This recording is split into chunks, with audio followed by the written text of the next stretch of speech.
त्याला लक्षात आलं असं वागायला पाहिजे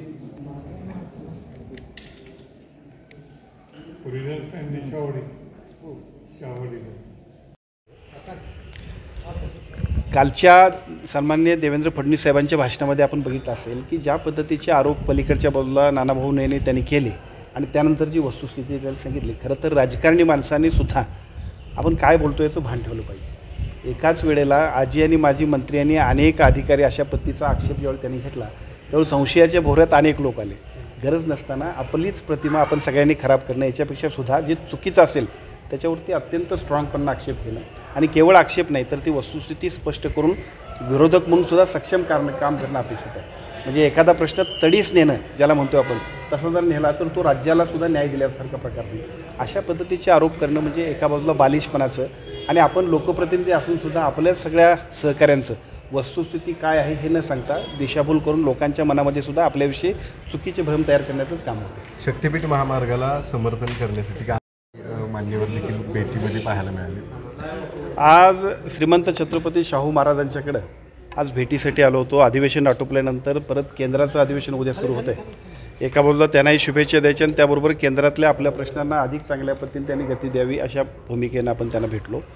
इथं त्यांच्यासोबत यशवंतरावजी थोरात की जे नाबार्डचे चेअरमन म्हणून ज्यांनी काम केलं आहे आणि आपल्या कोल्हापूरचे सुपुत्र आहेत त्यामुळे त्यांच्याबरोबरच्याही चर्चा झाल्या। बाळ पाटणकर की जे क्रीडा क्षेत्रातल्या सगळ्या कामांसाठी सातत्यानं आमच्याकडे आग्रही असतात त्यामुळे जिल्ह्याचे खासदार म्हणून आपल्या संस्थानाचे आपल्या सगळ्यांचेच मार्गदर्शक म्हणून महाराजांच्याकडे आणि महाराजांच्याबरोबर या सर्व मान्यवरांच्याबरोबर जिल्ह्यातल्या सर्व क्षेत्रातल्या विकासाच्या सुद्धा चर्चा त्यानिमित्तानं झाल्या।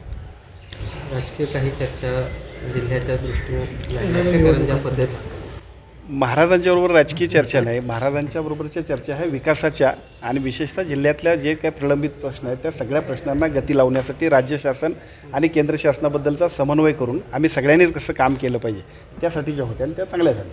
महायुतीचे अनेक नेते शाहू महाराजांना अलीकडच्या काळात भेटत आहेत, याचा काही राजकीय संदर्भ?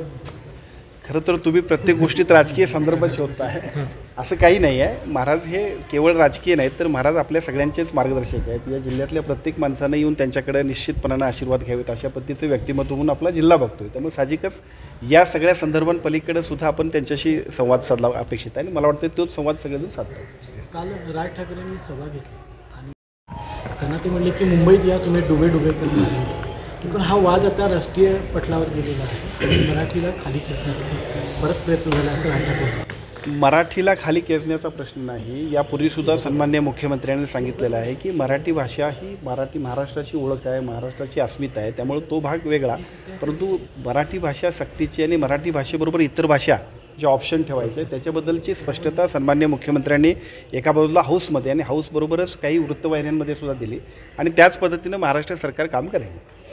आपल्या शिवसेनेतली एक सगळ्या सहकाऱ्यांवर अडचणीची वाढ व्हायला लागली।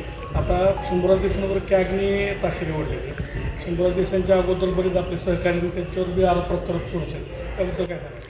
नाही, कॅगचे आक्षेप हा एक वेगळा भाग आहे आणि बाकीचे आक्षेप वेगळा भाग आहे। कॅगचे आक्षेप फायनान्शियली आपण सगळेजण ज्या वेळेला एखादं काम आपण करत असतो, विशेषतः महाराष्ट्र सरकार असेल केंद्र शासन असेल ज्या पद्धतीनं एकूण आर्थिक कामकाज करत असतं अशा कामकाजामध्ये काही अनियमितता असतात की ज्या दुरुस्त करणं याच्यासाठीच कॅगचं खूप चांगल्या पद्धतीनं आम्हाला माहिती मिळत असते किंवा मार्गदर्शन होत असते।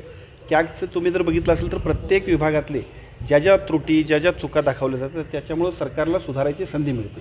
त्यामुळे ती शंभूराजे देसाईंवर म्हणता येणार नाही। निश्चितपणाने त्याचा उपयोग आम्ही करू आणि त्या विभागात अजून चांगल्या पद्धतीने काम करण्यासाठी जे काही सूचना घ्यावे लागतील, निर्णय घ्यावे लागतील ते शंभूराजे देसाई साहेब निश्चितपणे घेतील। हनी ट्रॅपचा आधार घेऊन शिंदेंचं सरकार आलेलं होतं।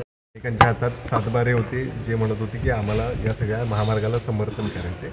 आपली या सगळ्याची भूमिका कशी होती आणि आत्ताची भूमिका यापूर्वीसुद्धा सांगितलेली आहे, आत्तासुद्धा सांगतोय आणि पुढेही सांगूया की शक्तिपीठाबद्दल ज्या पद्धतीनं पहिला सुरुवात झाली होती त्यानंतर ह्या सगळ्या शक्तिपीठाला थांबवण्यामध्ये आम्ही पुढाकार घेतला होता। मुख्यमंत्र्यांचा त्याच्यामध्ये कोणत्याही परिस्थितीत हा शक्तिपीठ व्हावं आणि त्यानिमित्तानं समृद्धीच्या धर्तीवर एक अत्यंत नवीन गतिमान अशा पद्धतीचा रस्ता की जो भक्ती शक्तिपीठाच्या निमित्तानं भक्तीपीठ सुद्धा होईल आणि भक्ती मार्ग सुद्धा होईल अशा पद्धतीची त्यांची भावना आहे। पण शेतकऱ्यांना विश्वासात घ्या आणि मग पुढे झाला असं आम्ही सांगितलं आहे आणि कॅबिनेटमध्ये सुद्धा आम्ही त्याच्याबद्दल निश्चित जे काही सांगितलं त्याचा परिणाम असा झाला की ही सगळी अजूनसुद्धा जी काही अलाइनमेंट व्हायची आहे आमचा आग्रह असा आहे की या सगळ्याच्याबद्दल शेतकऱ्यांची संपर्क संवाद साधल्याशिवाय आपण कुठलीही गडबड करू नये. आज उद्धव ठाकरेंची एक मुलाखत झाली ज्यामध्ये त्यामध्ये एक आरोप जो आहे तो शिंदेवरती करण्यात आला की निवडणूक जिंकण्यासाठी डायनासोर आणि रेड्यांचे बळी ज्याचे देण्यात आले आणि मग हे सगळं निवडणूक. खरं तर महाराष्ट्राचे मुख्यमंत्री म्हणून ज्या पद्धतीनं एकनाथजी शिंदेसाहेबांनी काम केलं गेल्या 2.5 वर्षांमध्ये त्या कामाच्या जीवावरतीच महायुतीचं सरकार येण्यामध्ये एकनाथजी शिंदेसाहेबांचा वाटा मोठा आहे. 80 जागा लढवल्यानंतर त्यातल्या 60 जागा जिंकल्या आणि आपलं स्ट्राईक रेट काय ते दाखवलं. एका बाजूला लाडकी बहीण योजना आणि प्रत्येक क्षेत्रातली योजना की ज्याच्या माध्यमातून सर्वसामान्य माणसांच्या मनामध्ये अत्यंत चांगल्या पद्धतीचं त्यांच्याविषयीचं एक आपुलकीचं विश्वासाचं आणि आपल्या कुटुंबातलाच एक घटक असल्याचं एक अतिशय चांगल्या पद्धतीचं नातं आहे. आता ह्या सगळ्या गोष्टी महाराष्ट्रानं मान्य केल्या, परंतु जर काय आता त्या वस्तुस्थितीकडे दुर्लक्षच करायचं, विरोधक आहेत आरोप करणार, त्या आरोपाला कामातनं उत्तर द्यायचं असं आमच्या आदरणीय उपमुख्यमंत्री आणि आमचे नेते एकनाथजी शिंदे साहेबांनी सांगितलं आहे. त्यामुळे तशाच पद्धतीने आपण त्याच्याकडे बघू.